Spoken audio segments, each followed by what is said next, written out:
Hello students, this is the third part of graphical presentation in which we will discuss about the pictograph.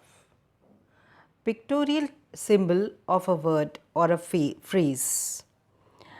हमेशा हम कोई words या phrases बोलते हैं या शब्दों में जिस बात को कहते हैं उसे हम कभी कभी पिक्चर से भी दिखा सकते हैं या किसी चित्र के माध्यम से भी बता सकते हैं, उसे ही हम कहेंगे पिक्टोग्राफ। आपको मालूम होगा कि लिखाई या स्क्रिप्ट की शुरुआत पिक्चर से हुई।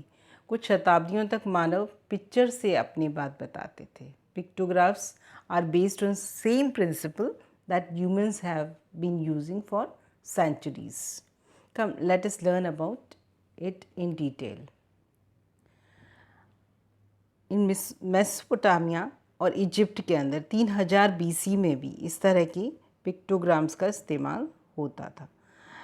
एंशियंट फोटोग्राफ्स में हम देखते हैं कि उनके गॉड और गॉडेसेस जो थे, देवी देवताओं की जो तस्वीरें थीं, वो एक पिक्टोग्राम की तरह से यूज़ की जाती थी, जो कि स्लाइड में आप देख रहे हैं।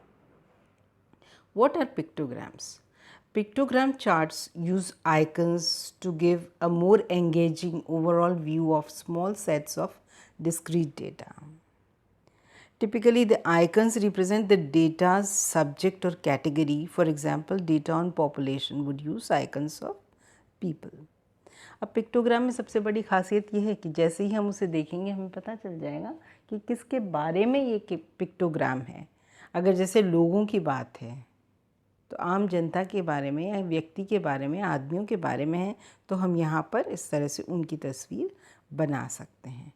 तो एक लेमैन भी समझ सकता है इन आइकन्स को या सिंबल्स को देख के कि हम किसकी बात कर रहे हैं। सेल्फ एक्सप्लेनेटरी पिक्टोग्राम होगा तो एक लुक में पता चल जाएगा हमें कि ये क्या कहना चाहता है। Each icon can represent one unit or any number of units. For example, each icon here represents 10 या 10,000 भी कर सकते हैं। मान लीजिए कोविड का डाटा है कि कितने लोगों को कोविड हुआ इस अलग अलग देशों में, फ्रांस, इटली, स्पेन, जर्मनी, पुर्तगाल, इन सब में, तो ये हम दिखा सकते हैं इसमें आसानी से। This will give a brief idea, a very quick idea about what is the spread of this particular virus in these countries. What are pictograms? इसमें पिक्टोरियल रिप्रेजेंटेशन होता है ऑफ द न्यूमेरिकल डेटा। कौन से numerical data? जो कि discrete हैं, असतत प्रकार के हैं।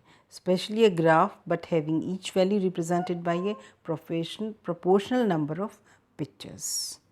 वो प्रोपोर्शनल नंबर जो हमें दिखाई देता है उससे आइडिया एकदम हमें विविडली लगता है और जल्दी से लगता है।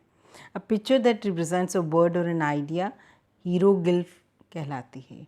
Hieroglyph is the language of presenting your idea और your words in form of pictures. जैसे कि आप देखते हैं आमतौर पे इधर ओलंपिक गेम्स में या एशियन गेम्स में आप टीवी स्क्रीन पे देखते होंगे, अलग अलग तरह के गेम्स के साथ एक न एक हीरोग्लिफ या एक पिक्चर बनी हुई आती रहती है, which immediately would give an idea कि कौन सा खेल ये बताने वाले हैं आगे। ऐसे ही आप देखते हैं कि पब्लिक प्लेसेस पे भी इस तरह की इन्फॉर्मेशन होती है। जैसे नो पार्किंग है तो व्हीकल बना के क्रॉस होगा, या नो स्मोकिंग है तो सिगरेट बना के उस पर रेड सर्कल और एक स्लैश, एक लाइन खींची हुई होगी, वो दिखाई देती हैं। तो इस तरह से इन्फॉर्मेशन पिक्टोग्राफ से आसानी से कन्वे की जाती है।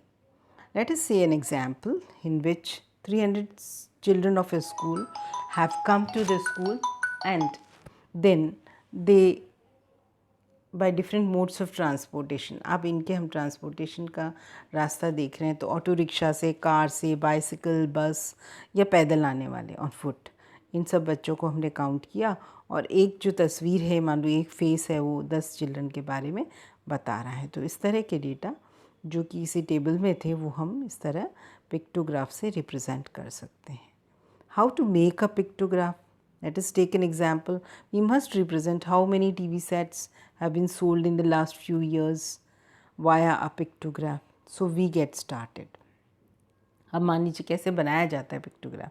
हम पहले मार्केट का सर्वे करेंगे, टीवी सोल्ड कितने हो रहे हैं, इस बारे में अगर हम कोई पिक्टोग्राफ बनाना चाहते हैं तो पहले हम डाटा लाएंगे। Will collect the data. First step is obviously collecting the data of the category you want to represent. Collect your data by appropriate means and then make a list और table of the data and one time finally review the data. एक बार data इकट्ठा करो, उनको analyse करो और उनको अच्छे से मतलब परख कर लो उसकी किस तरह से उनको टेबल में बनाना है। तो हम एक सारणी के अंदर उनको विन्यासित कर देते हैं। Pick your symbol. अब हम मान लो टीवी के बारे में बात करना चाहते हैं तो टीवी की तस्वीर बनाना चाहेंगे तो एक सिंबल ले लेंगे और फिर उसे एक्यूरेटली रिप्रेजेंट करेंगे डाटा को।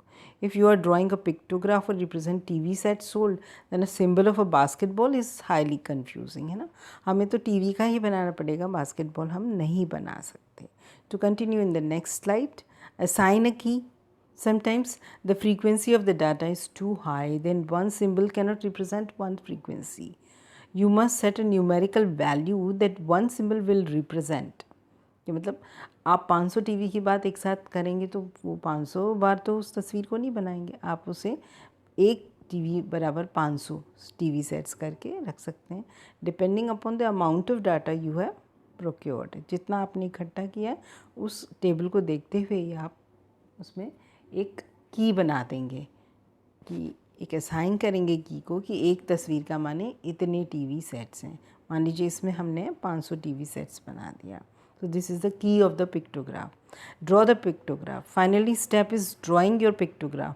Draw the two columns that represent the category and the data. Then draw the actual symbols that represent the frequencies. Remember that the symbols are drawn as fractions as well. अब यहाँ पर क्या कर सकते हैं हम, final step में देखिए आप किस तरह से ये बन गया। अब इसमें हम फ्रैक्शंस भी यूज़ कर सकते हैं। 250 टीवी हैं तो हम आधा पिक्चर बना देंगे, that will convey the meaning कि 250 टीवी उस साल बिके। तो इस तरह से इसको बनाना सहूलियतमंद है, काफ़ी आसान है। Then we should not forget to label the pictograph, यानी कि इसकी लेबलिंग करना बड़ी ज़रूरी है। ईयर्स बताएंगे एक साइड में, then the number of TV sets भी बताएंगे, फिर हर एक का नीचे फुट नोट डाल के कि एक सिंबल का मतलब क्या है। Then there are certain merits as well as demerits of any type of presentation. हर एक के गुण अवगुण होते ही हैं।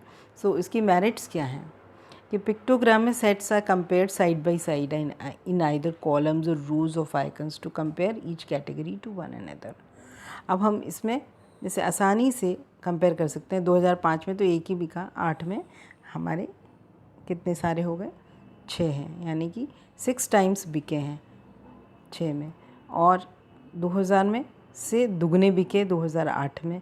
तो इस तरह के आइडिया हम आसानी से लगा सकते हैं इसमें। The use of icons can sometimes help overcome differences in language, culture, education. अब इसमें जब ये तस्वीरें दिखाई देती हैं तो इसमें भाषा का जानना, पढ़ा लिखा होना नहीं होना, कल्चर क्या है आपका, कहाँ से हुआ, इससे कोई फ़र्क नहीं पड़ता, फ़ोटो देख के आसानी से पहचान जाओगे। So icons can also give a more representational view of the data.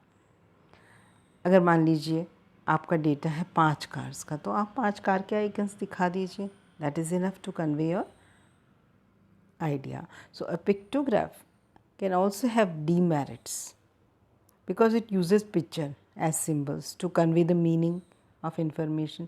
तो केयरफुली यूज़ करना पड़ेगा इनको। एक्सीडेंटली या डेलिबरेटली या मिस रिप्रेजेंट कर दिया, मिस प्रिंट हो गया, then this is the graph which is not so accurate then. तो ये चीज़ों का ध्यान रखना पड़ेगा हमें जब भी कभी हम पिक्टोग्राफ दिखा रहे हैं, तो बड़ी एक्यूरेटली ये विजुअल सिंबल्स हमें कन्वे करने चाहिए। अब इनकी जो भी हम चीज़ें दिखा रहे हैं वो आसानी से एक हिस्टोग्राम में भी दिखाई जा सकती हैं, और it is better to make a histogram. बड़ी आसानी से बनता है, लेकिन ये ज़्यादा अट्रैक्टिव है पिक्टोग्राम्स, इसलिए हम इनका इस्तेमाल कई बार कर लेते हैं।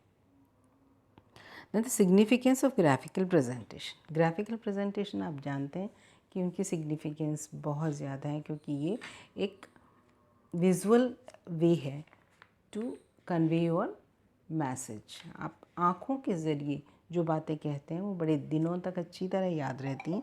सो हम उसको इस तरह से डिस्प्ले करते हैं। It is the simplest method of presentation of data. They give clear cut and attractive view.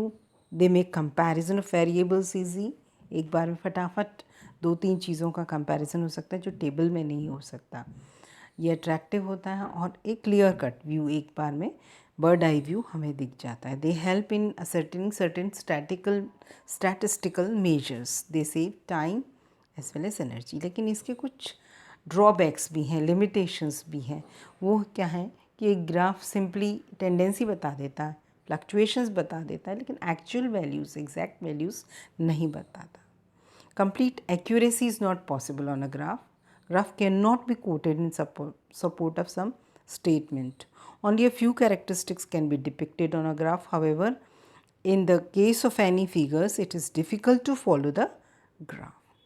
कुछ ही कैरेक्टरिस्टिक्स होते हैं जो आसानी से, जैसे कई ग्राफ्स हैं जिनमें हम डिस्क्रीट डेटा शो कर सकते हैं, कई हैं जिनमें कंटिन्यूस डेटा शो कर सकते हैं। सबकी अपनी अपनी लिमिटेशंस होती हैं। So thank you very much. Be careful while using the graphs.